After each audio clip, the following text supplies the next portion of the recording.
Hello, അങ്ങനെ മഴ തോരുമ്പം പുതിയ പ്രൊമോയില് നമ്മുടെ ശരണ്യ പ്രതീക്ഷകളൊക്കെ മറികടന്ന് ആ മൊഴി മാറ്റി പറയുകയാണ്. അതേ കൂട്ടുകാരെ, രോഹിത് തന്നെ ഉപദ്രവിച്ചിട്ടില്ല എന്ന കാര്യം കോടതിയിൽ നമ്മുടെ ശരണ്യ വ്യക്തമാക്കുന്നുണ്ട്. അതിന് പിന്നാലെ നമ്മുടെ ബാലചന്ദ്രൻ നമ്മുടെ രോഹിത്തിന് ജാമ്യം കിട്ടുകയും നമ്മുടെ ബാലചന്ദ്രൻ രോഹിത്തിനെയും കൊണ്ട് സ്വന്തം വീട്ടിലേക്ക് കടന്നു വരികയും ചെയ്യുന്ന ഒരു നിമിഷങ്ങൾ തന്നെയാണ് കൂട്ടുകാരെ നമുക്ക് ഈ പ്രൊമോയിൽ കാണുവാൻ സാധിച്ചത്. അപ്പോൾ വൈജയന്തി അറിയുന്നുണ്ട്. വൈജയന്തിനെ നമ്മുടെ ബബിത വിളിച്ച് പറയുന്നുണ്ട്, ഇങ്ങനെ രോഹിത് ജാമ്യത്തിൽ കിട്ടി, ജാമ്യത്തിൽ ഇറങ്ങി എന്ന് പറയുന്നുണ്ട്.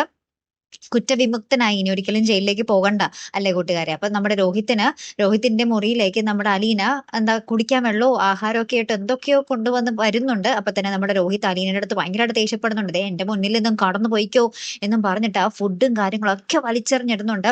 അപ്പൊ രോഹിത്തിന്റെ ഈ ഒരു സ്വഭാവം കണ്ടിട്ട് നമ്മുടെ അലീന ഭയങ്കരമായിട്ട് പതറി നിൽക്കുന്ന ഒരു നിമിഷങ്ങളൊക്കെ തന്നെയാട്ടോ കൂട്ടുകാരെ നമുക്ക് പുതിയ പ്രൊമോയിൽ കാണുവാൻ സാധിച്ചതേ. കാത്തിരിക്കാട്ടോ അപ്പൊ അടുത്തൊരു വീഡിയോയുമായി വരുന്നത് വരയ്ക്കും. Good bye.